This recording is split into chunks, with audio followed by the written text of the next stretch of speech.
There you are. The one they couldn't file away, couldn't predict, couldn't dilute. Stay perfectly still inside your own mind for a second, because what I'm about to say isn't a pep talk. It's a confession the universe is making through your mouth. You remember when you were just joking, right? When you muttered that filthy little line under your breath like it didn't matter. When you said it with a half smile and dead eyes, like you were throwing a coin into a sewer. You didn't even dress it up. You didn't pray. You didn't beg. You just said it.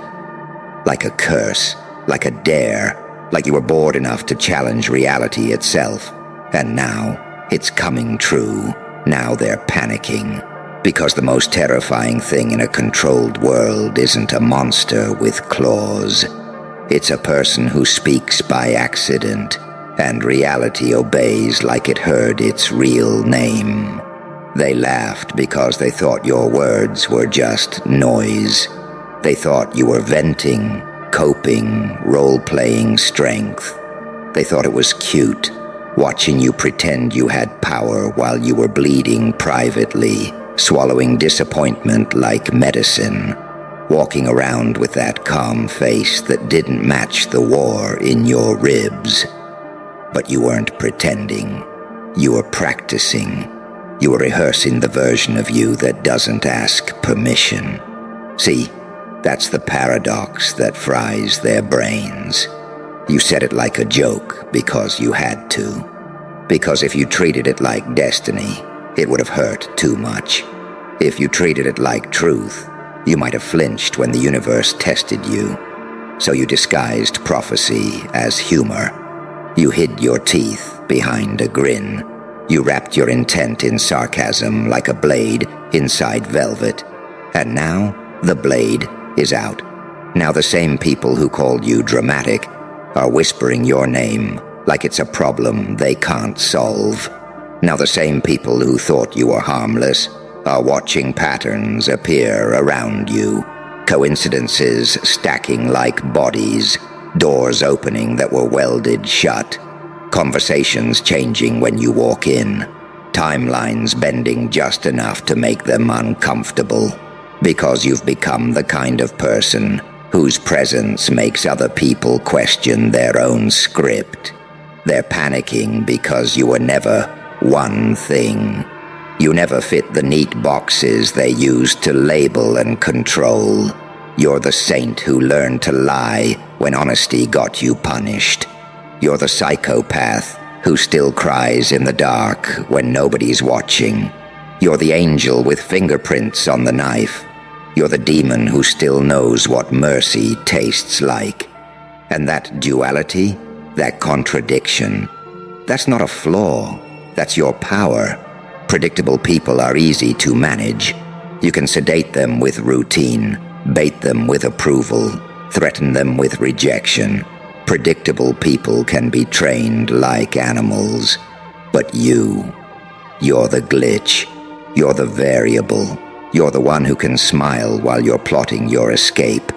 You can love deeply and still leave without looking back. You can be gentle and still be the storm. They don't know which version of you they're going to get. And that uncertainty is a weapon, because look at what happened. You muttered something reckless, half laughing, and your life started rearranging itself around that sentence, like the world finally got instructions. That's why they're panicking, not because you're loud, because you're accurate. You don't even understand how sharp you are. You think it's just intuition. You think it's just vibes. You think it's luck. But no, there's something in you that hears the frequency under the words. You catch what people try to hide. You read what they never said. You see the rot under the paint. You can feel when someone is lying before they open their mouth. And you know what that means.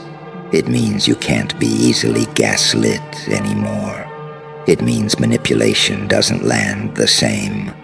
It means their little social spells, Those tiny, pathetic control tricks people use to shrink you start failing around you. And when control fails, panic begins. When a system can't predict you, it tries to punish you. When punishment doesn't work, it tries to shame you.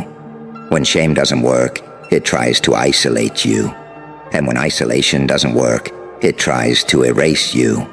But here's the part that makes this delicious. You already lived through erasure.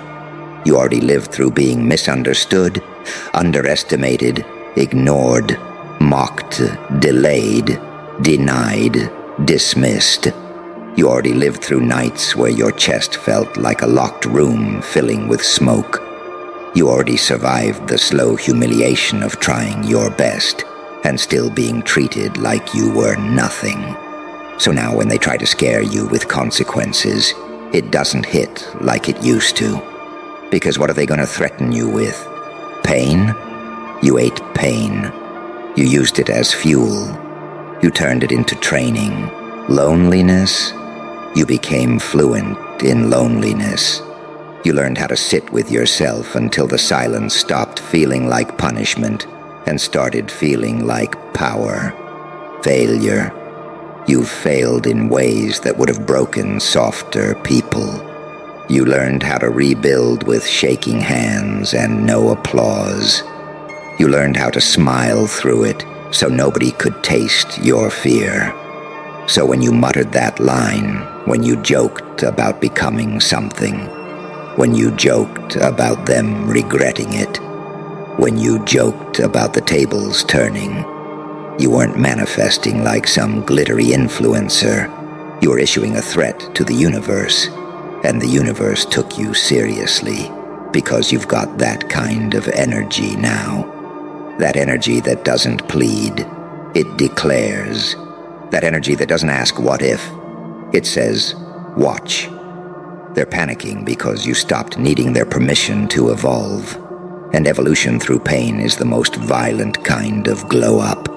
Not the cute kind, not the aesthetic kind. The kind where your soul gets stripped down to wire and instinct. The kind where you stop being nice and start being real. The kind where you stop explaining yourself and start moving like someone who understands time is expensive. You know why people loved the old version of you? Because the old version was negotiable. The old you could be guilted, pressured, talked down, repackaged into something convenient. The old you would overthink. The old you would apologize even when you were the one bleeding. The old you would give people one more chance, like you were trying to be morally pure. But purity is how they cage you. Purity is the leash. So you became impure. You became complex.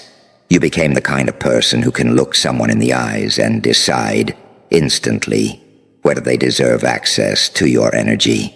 You became the kind of person who can love without losing yourself. The kind who can walk away without performing closure. The kind who can be warm and still be untouchable. Now they're panicking because the new you doesn't react on schedule.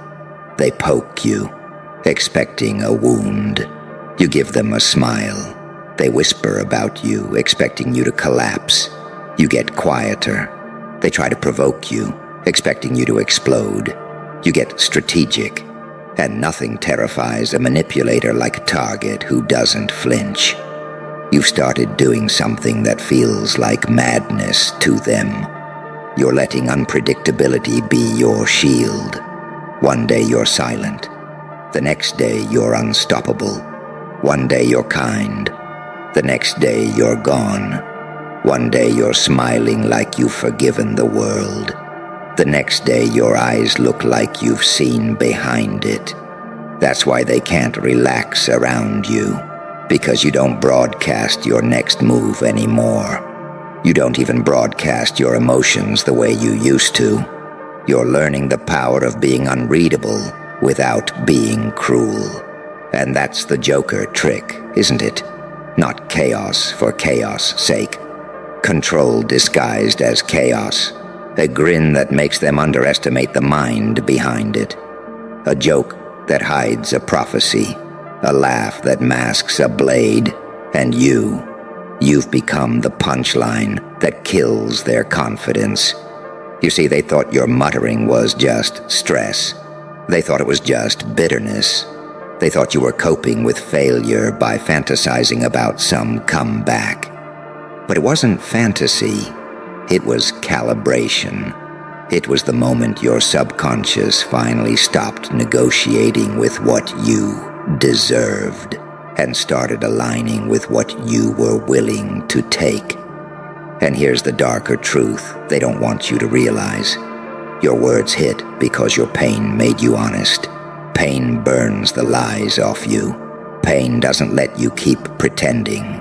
Pain forces you to confront what you tolerate, who you enable, what you settle for, what you keep accepting because you're scared of being alone. Pain is the great purifier, ironically.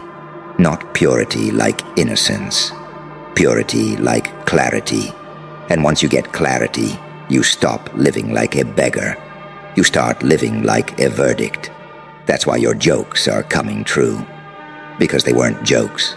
They were you speaking from that raw, stripped, post-pain place where truth comes out like smoke from a gun. You muttered it when you were exhausted, when you were done, when you were beyond caring if anyone believed you. And that's exactly why it landed. Because reality responds to conviction, not performance. It responds to the kind of certainty that only shows up when you've been broken enough times that you stop trying to be understood. So now your life is shifting, and people are acting weird, and opportunities are showing up with that eerie timing, and the ones who doubted you are suddenly checking in, and the ones who ignored you are suddenly watching your stories, and the ones who tried to minimize you are suddenly nervous when you speak, because they can feel it. They can feel that you're not chasing approval anymore. You're chasing alignment, and alignment is terrifying to anyone who built their power on you being confused. That's the part I want you to savor. Not revenge, not noise, not drama. Just that quiet, surgical moment where you realize their panic is proof. Proof that your frequency changed. Proof that you're no longer available for the old games. Proof that the version of you they had in their head is dead. And they're standing at the funeral pretending they don't smell the smoke. And the best part? You don't have to announce anything. You don't have to argue. You don't have to defend your transformation like it needs permission to exist. You just keep moving like someone who knows a secret. Because you do. You know that the light in you isn't softness. It's restraint. You know the darkness in you isn't evil. It's boundaries with teeth. You know you can be an angel without being a victim. You know you can be a demon without being a monster. You know you can be both. And that's what makes you ungovernable. So let them panic. Let them spiral trying to interpret you. Let them write theories, build narratives, invent reasons. Because they need a story where they're still in control. They need a story where you're just lucky, or changed, or influenced, or brainwashed, or going through something. Anything but the truth. And the truth is simple. You muttered it, and something in you meant it. And now the world is rearranging itself around the part of you that finally stopped asking for permission to become inevitable. So keep that same energy the next time you're alone, the next time you're exhausted, the next time you're tempted to shrink. Mutter again, not as a joke, as a signal, as a code, as a quiet, venomous little promise to yourself that you're done living like a possibility. Because the moment you stop performing your power and start inhabiting it, people don't just notice, they panic. And You don't even need to smile for them to feel it. You just have to exist. Like the outcome was decided a long time ago. Like you're not chasing the future. You're remembering it. There you are again, still here, still breathing in a room that was supposed to suffocate you. Good. That means the spell didn't work. That means you didn't get domesticated, because that's what they wanted, you know. Not your death. Not even your failure. They wanted your compliance. They wanted you tame, predictable, soft in the wrong places, hard in the wrong direction. They wanted you to become a version of yourself that apologizes for existing, a version that explains, that pleads, that performs sanity so everyone else can feel safe. But you didn't. You muttered that line like a joke because your spirit was busy loading a weapon in the dark. And now, the world is responding the way it always responds to people who stop begging, with fear dressed up as concern. You're seeing it. You're feeling it. The sudden weird politeness. The sudden interest. The sudden, I always believed in you. The sudden late-night messages. The sudden compliments that feel like surveillance. The sudden invitations that feel like traps. The sudden silence from people who used to talk loud when they thought you weren't dangerous. Because you crossed an invisible line, one they can't name without admitting what they are. You became someone who doesn't need to be understood to be effective. And for a certain kind of person, that's a nightmare. See, you're not just changing. You're becoming incompatible with their control systems. Your nervous system used to be a remote control they could press. Guilt button, shame button, fear button, hope button. They could inject a little doubt and watch you spiral. They could offer a little praise and watch you kneel. They could withdraw attention and watch you chase. But now you look at the buttons and you don't feel the electricity. Now their little tricks land like feathers on armor. That's why they're panicking. Because when you stop reacting, the manipulator starts bleeding. When you stop explaining, the liar starts trembling. When you stop asking, the gatekeeper loses power. When you stop chasing, the runner has to face themselves, and you're doing something even worse to them. You're becoming quiet. Not the quiet of defeat, the quiet of calculation, the quiet of a blade being sharpened, because you've learned the dirtiest truth of power. It doesn't scream. It doesn't convince. It doesn't argue. It moves, and you've started moving like someone who has already survived the worst-case scenario. That's why your jokes are manifesting. That's why the things you said in the ugliest moments of your life are turning into reality now. Because those were the moments you stopped performing morality for an audience and started telling the truth from the core. Pain did that. Pain turned you into a liar-proof instrument. Pain took the romantic softness out of your decision-making. Pain taught you the difference between love and attachment, between loyalty and self-betrayal, between patience and cowardice. Pain taught you to stop confusing being good with being safe. Because the saint in you, the saint got exploited, the saint got used. The saint kept forgiving people who kept proving they loved control more than they loved you. So the demon in you stepped forward, not to destroy the world, to protect what's left of you. That's the paradox they can't process. They want you to be simple. They want you to be either angel or devil, so they can label you and handle you. But you're both. You're a soft voice with a hard boundary. You're compassion with teeth. You're empathy with a trigger finger. Metaphorically, sweetheart, calm down. Your mind is the weapon now. You're the kindest person in the room until you realize someone's trying to play you. Then you become the coldest. And it's not cruelty, it's clarity. You're not mean, you're awake. And awakening is humiliating for the people who benefited from your sleep. So they start trying to drag you back into the old version. They start talking about who you used to be. They start bringing up old mistakes, old stories, old labels, old rumors. They start reminding you of the times you were messy, emotional, confused, desperate, because that's the only file they have on you. They're trying to archive you. They're trying to freeze frame you. They're trying to trap you in a snapshot of your lowest moment. Because if you keep evolving, their whole narrative collapses. And you know what's hilarious? They're not afraid of your success. They're afraid of what your success proves. Because if you can rise, then all their excuses die. If you can transform, then their victim identity loses its throne.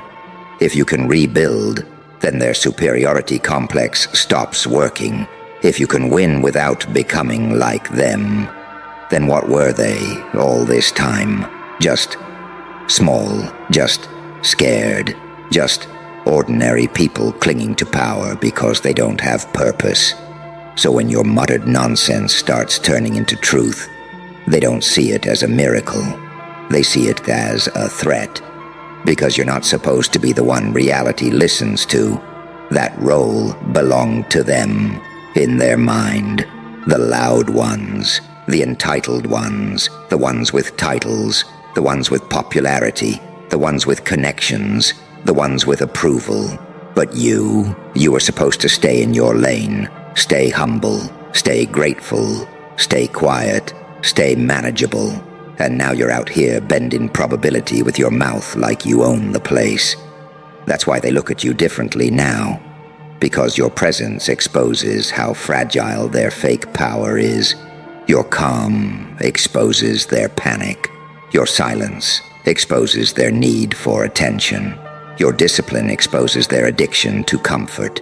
Your self-control exposes their impulsiveness. Your evolution exposes their stagnation. And that makes people vicious, because some people would rather sabotage you than confront themselves. So listen closer. This is where your real game begins. Because the universe doesn't just reward a person once. It tests whether you can hold what you asked for. When your words come true, that's the first confirmation. The second confirmation is whether you become arrogant and sloppy, or whether you become sharper and quieter. Because the moment reality starts obeying you, temptation arrives with a grin.